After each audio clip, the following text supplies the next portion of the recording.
Assalamualaikum warahmatullahi wabarakatuh. Perkenalkan, nama saya Bu Andi.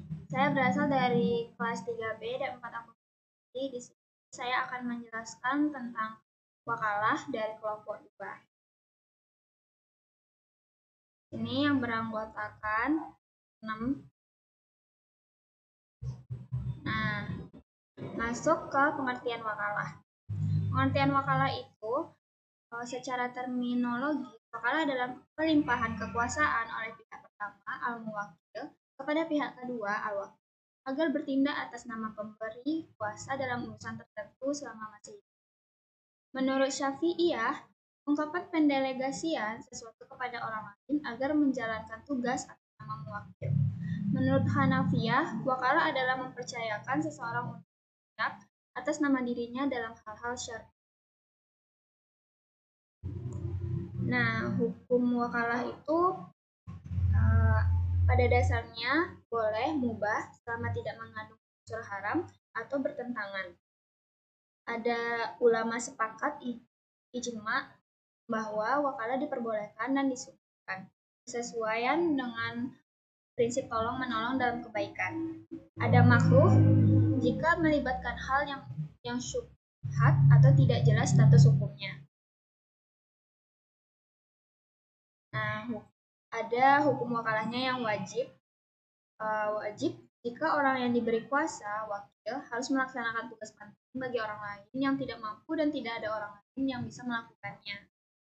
Ada haram jika digunakan untuk mewakili perbuatan atau transaksi yang dilarang oleh syariat. Ada sunnah jika membantu orang lain dalam urusan. Ada di sini dalil wakalah Quranis. Surat Yusuf 12, jadikanlah aku bendaharawan negara. Nabi Yusuf sebagai wakil negara Mesir. Ada surat Al-Kahf ayat 18, perintah untuk mengutus wakil membeli makanan. Di sini ada hadis dan sunnah Nabi. Rasulullah SAW mendelegasikan berbagai tugas seperti pengurus nikah, pembayaran utang, dan lain-lain. Ada ijma ulama. Para ulama sepakat bahwa wakalah sesuai prinsip ta'awun, tolong-menolong dalam kebaikan. Baiklah, selanjutnya akan dijelaskan oleh saya Gina Nafita, yaitu kita masuk ke materi rukun wakalah. Rukun wakalah itu ada, yang pertama itu al-muwakil, yaitu pihak yang memberikan kuasa atau mewakilkan urusan kepada pihak lain. Kemudian yang kedua itu ada al-wakil, yaitu pihak yang menerima kuasa atau yang ditunjuk untuk mewakili. Yang ketiga itu ada perkara atau hal yang dikuasakan. Al-taukil yaitu objek atau urusan yang dikuasakan seperti menjual barang, menerima gaji, kemudian mewakili dalam akad dan lain-lain. Ini harus berupa hal yang diperbolehkan dalam Islam. Yang keempat itu ada sighah atau ijab kabul, yakni ungkapan atau pernyataan dari kedua belah pihak baik secara lisan maupun tulisan ataupun perbuatan yang menunjukkan terjadinya penyerahan dan penerimaan kekuasaan. Selanjutnya itu syarat wakalah utama. Syarat wakalah utama itu ada dua. Yang pertama itu syarat wakil yang mewakili, kemudian yang kedua ada syarat hal yang diwakilkan. Untuk syarat wakil atau yang mewakili, yang pertama itu ada orang yang berakal, kemudian cakap hukum, bertindak hukum untuk dirinya dan orang lain. Yang ketiga itu memiliki pengetahuan yang memadai dari sesuatu atau masalah yang diwakilkan kepadanya. Yang keempat itu ada amanah, yaitu mampu mengerjakan pekerjaan yang dipercayakan kepadanya. Terus yang kelima itu ada wakil yang merupakan orang yang diberi amanat. Selanjutnya itu ada syarat hal yang diwakilkan, itu ada 3. Yang pertama bukan termasuk tindakan buruk. Yang kedua suatu pekerjaan yang dapat dikerjakan orang lain. Yang ketiga itu ada seluk-beluk muwakal yang harus diketahui persis oleh orang yang mewakilkan kecuali jika hal tersebut diserahkan penuh kepadanya. Selanjutnya macam-macam wakalah. Macam-macam wakalah ini yang pertama itu ada wakalah mutlakah, yakni kuasa umum tanpa batasan spesifik, misalnya mewakilkan pengelolaan seluruh harta. Yang kedua itu ada wakalah muqayyadah, yakni kuasa terbatas dengan syarat atau batasan tertentu, misalnya hanya menjual satu barang tertentu. Gitu. Yang ketiga ada berdasarkan hukum objeknya. Itu bisa wajib, sunnah, atau mubah, ataupun makruh atau haram. Wajib itu misal mewakilkan zakat. Kemudian untuk sunnah itu misalnya membantu orang tua. Terus ada mubah juga misalnya jual beli biasa. Terus ada juga makruh atau haram jika objeknya dilarang seperti mewakilkan jual beli riba. Selanjutnya itu ada wakalah bil ujrah, ini wakalah yang diberikan dengan imbalan atau upah yang harus memenuhi syarat tambahan, yaitu kesepakatan nilai ujrah dan kewajiban membayarnya. Yang kelima itu ada wakalah fisabilillah, yakni untuk tujuan kemanusiaan atau agama tanpa imbalan atau contohnya seperti mewakilkan distribusi bantuan bencana, zakat atau kurban. Selanjutnya untuk materi selanjutnya akan dijelaskan oleh Amelia Zayatri. Kepada Anda, silakan. Materi selanjutnya tuh ada skema wakalah. Jadi di sini tuh ada dua pihak yang memberi kuasa, yaitu ada nasabah dan investor. Kedua itu disebut mewakil atau orang yang mewakilkan. Mereka memberikan kuasa kepada bank yang dalam hal ini itu disebut sebagai wakil untuk menjalankan tugas tertentu atas nama mereka. Tugas ini berupa inkaso, yaitu penagihan pembayaran, atau transfer, yaitu pengiriman uang. Nah, sebagai bentuk imbalan karena sudah menjalankan tugas tersebut, nasabah investor ini membayar fee untuk ujrah kepada bank sesuai sepakat dalam kontrak awal. Jadi dalam akad wakalah ini tidak ada bunga, tidak ada keuntungan dari hasil usaha, tapi murni imbalan atau jasa atau layanan yang dilakukan oleh bank. Contoh gampangnya, misalnya saya ingin mengirimkan uang ke luar negeri, tetapi saya tidak bisa mengurusnya sendiri. Maka saya datang ke bank untuk meminta mereka untuk melakukannya. Saya kasih kuasa dan mereka menjalankan tugas itu. Sebagai gantinya, saya bayar biaya jasanya. Kesimpulannya, skema wakalah ini tuh menunjukkan bagaimana bank syariah itu bisa memberikan layanan keuangan yang sesuai dengan syariah, yang sistem kuasa dan fee yang adil tanpa riba dan spekulasi. Selanjutnya, keuntungan dalam wakalah. Jadi yang pertama itu ada penetapan imbalan.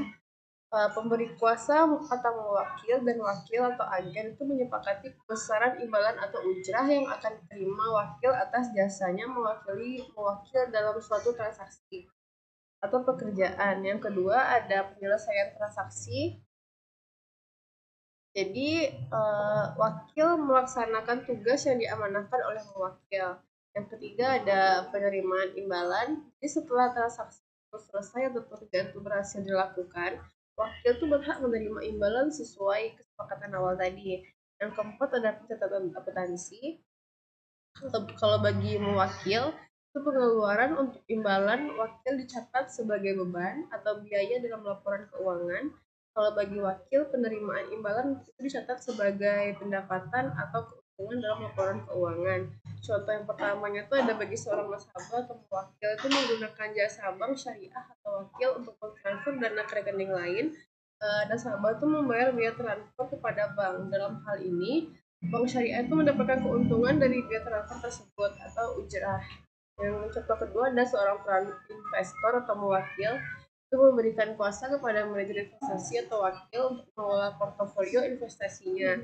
Manajer investasi akan mendapatkan imbalan berupa fee atau persentase tertentu dari keuntungan investasi atau ujrah tersebut. Sekian materi saya, selanjutnya oleh Dian saya. Baiklah, selanjutnya materi tentang jaminan wakalah. Jaminan wakalah adalah akad dalam perbankan syariah di mana bank bertindak sebagai wakil atau agen untuk nasabah dalam melakukan suatu transaksi atau kegiatan tertentu, seperti mengelola dana atau menjalankan suatu proyek. Nasabah sebagai pihak yang mewakilkan memberikan kuasa kepada bank untuk bertindak atas namanya. Jaminan wakalah ini terbagi menjadi tiga. Yang pertama, wakalah dan jaminan dalam konteks perwakilan. Maksudnya adalah wakalah adalah akad di mana seseorang atau mewakil atau pemberi kuasa itu memberikan wewenang kepada orang lain, wakil atau penerima kuasa untuk melakukan suatu tindakan atau transaksi atas namanya. Yang kedua, jaminan dalam wakalah terkait dengan kepercayaan. Dalam konteks wakalah, jaminan yang utama itu adalah kepercayaan yang diberikan oleh muwakil kepada wakil. Muwakil mempercayakan wakil untuk melaksanakan tugas atau transaksi sesuai dengan kesepakatan. Yang ketiga, wakalah dalam produk keuangan syariah. Dalam wakalah ini sering digunakan dalam berbagai produk keuangan syariah, seperti wakalah bil ujrah atau wakalah dengan imbalan, di mana wakil diberi imbalan atas jasanya. Contohnya, dalam asuransi syariah, peserta memberikan kuasa kepada perusahaan asuransi untuk mengelola dana mereka dengan imbalan ujrah atau fee. Jenis yang kedua yaitu akuntansi syariah untuk wakalah. Ini terbagi lagi menjadi 3. Yang pertama yaitu pencatatan transaksi wakalah. Transaksi wakalah dalam akuntansi syariah itu harus dicatat dengan jelas dan juga transparan. Hal ini termasuk pencatatan hak dan kewajiban masing-masing pihak, yaitu muwakil dan wakil. Yang kedua, pencatatan aset yang diwakilkan. Jika wakalah melibatkan pengelolaan aset, maka aset tersebut harus dicatat dengan benar dan dipisahkan dari aset pribadi wakil. Yang ketiga, penyusunan laporan keuangan. Laporan keuangan syariah ini harus mencerminkan posisi keuangan dan juga kinerja lembaga keuangan yang menggunakan akad wakalah secara akurat, termasuk pengungkapan transaksi wakalah dan dampaknya terhadap keuangan lembaga. Jenis yang ketiga yaitu hal-hal yang perlu diperhatikan. Ini terbagi lagi menjadi 3. Yang pertama, kesesuaian dengan prinsip syariah. Transaksi wakalah ini harus sesuai dengan prinsip-prinsip syariah, termasuk tidak mengandung unsur riba, gharar atau ketidakjelasan, dan juga maisir atau perjudian. Yang kedua, ada transparansi dan keterbukaan. Transaksi wakalah ini harus dilakukan secara transparan dan terbuka, sehingga semua pihak yang terlibat dapat memahami hak dan kewajiban masing-masing. Yang ketiga, kepatuhan terhadap regulasi. Lembaga keuangan syariah ini harus mematuhi regulasi yang berlaku terkait dengan akad wakalah dan produk keuangan syariah lainnya. Selanjutnya, hukum menerima barang wakalah. Menerima barang atas dasar akad wakalah ini hukumnya boleh atau mubah. Menurut mayoritas ulama fikih atau jumhur al-fuqaha, selama yang pertama, penerima barang adalah wakil yang sah telah mendapat kuasa secara eksplisit. Yang kedua, barang yang diterima itu jelas spesifikasinya termasuk jenis, jumlah, dan juga kondisinya. Yang ketiga, tugas wakil tidak bertentangan dengan syariat. Selanjutnya, ketentuan menerima barang wakalah. Ini terbagi menjadi 3. Yang pertama, status hukum penerimaan barang. Status hukum penerimaan barang ini terbagi menjadi 2. Yang pertama, ketika wakil menerima barang atas nama muwakil, maka secara hukum barang tersebut sudah berpindah tangan ke muwakil, meskipun secara fisik itu diterima oleh wakil. Yang kedua, wakil ini hanya bertindak sebagai perpanjangan tangan muwakil, sehingga hak dan kewajiban atas barang tersebut ada pada muwakil. Jenis yang kedua yaitu tanggung jawab muwakil. Tanggung jawab muwakil ini yang pertama, wakil wajib menjaga amanah dan melaksanakan tugas sesuai perintah muwakil. Yang kedua, wakil tidak menanggung risiko kerusakan atau kehilangan barang kecuali jika terjadi kelalaian atau kesalahan dari pihak wakil. Yang ketiga, wakil tidak boleh mengakui barang tersebut sebagai miliknya kecuali ada izin dari muwakil. Untuk jenis yang ketiga yaitu imbalan wakil. Imbalan wakil ini, wakil boleh menerima imbalan atau ujrah atau tidak, tergantung dengan kesepakatan. Jika ada imbalan, harus jelas sejak awal akad. Baiklah, materi selanjutnya akan dijelaskan oleh Fatia. Baiklah, selanjutnya kita masuk kepada aplikasi wakalah pada LKS, Lembaga Keuangan Syariah. Nah, ada beberapa contoh dari pengaplikasian wakalah pada Lembaga Keuangan Syariah ini. Yang pertama itu adalah transfer. Transfer merupakan jasa yang diberikan bank untuk mewakili nasabah dalam pemindahan dana dari satu rekening ke rekening lainnya. Nah, transfer ini ada beberapa bentuk transfer. Yang pertama itu adalah wesel pos. Nah, wesel pos ini di mana uang itu diserahkan langsung dari pengirim ke penerima melalui petugas. Yang kedua itu adalah transfer bank via teller, di mana uang tersebut diserahkan ke teller untuk dikirim ke rekening tujuan. Yang ketiga ada transfer via ATM, di mana nasabah tersebut memberikan kekuasaan kepada sistem bank untuk mentransfer uang secara otomatis. contoh aplikasi wakalah yang kedua itu adalah Inkanso. Nah, Inkanso ini merupakan kegiatan jasa bank berupa pelaksanaan amanat dari pihak ketiga untuk menagih sejumlah uang kepada seseorang atau badan tertentu di kota lain yang telah ditunjuk oleh pemberi amanat. Nah, singkatnya, Inkanso ini merupakan bank yang diberi amanah untuk menagih sejumlah uang dari pihak tertentu atas nama nasabah. Nah, misalnya antar kota atau antar bank. Aplikasi yang ketiga itu adalah penitipan, di mana nasabah itu menitipkan uang kepada bank untuk membeli barang tertentu. Lalu bank itu menjadi wakil untuk menjual kembali dengan akad murabaha setelah barang dimiliki. Aplikasi yang ketiga itu adalah letter of credit, di mana di sini surat pernyataan membayar, di mana LC itu merupakan surat pernyataan membayar kepada yang diterbitkan oleh bank untuk kepentingan eksportir atau importir sesuai dengan perintah. Nah, di mana bank ini mewakili importir untuk membayar eksportir setelah syarat tertentu dipenuhi. Nah, akad yang digunakan bisa berupa wakalah bil ujrah atau dengan imbalan jasa. Aplikasi yang selanjutnya itu adalah Anjak Piutang, di mana Anjak Piutang ini merupakan kegiatan pengalihan piutang dengan jangka pendek suatu perusahaan pengurusan atas piutang berdasarkan akad wakalah. Nah, kesimpulannya Anjak Piutang ini, singkatnya, Anjak Piutang ini merupakan perusahaan mengalihkan pengelolaan piutang dagangnya kepada pihak lain. Kepada pihak lain itu biasanya lembaga keuangan.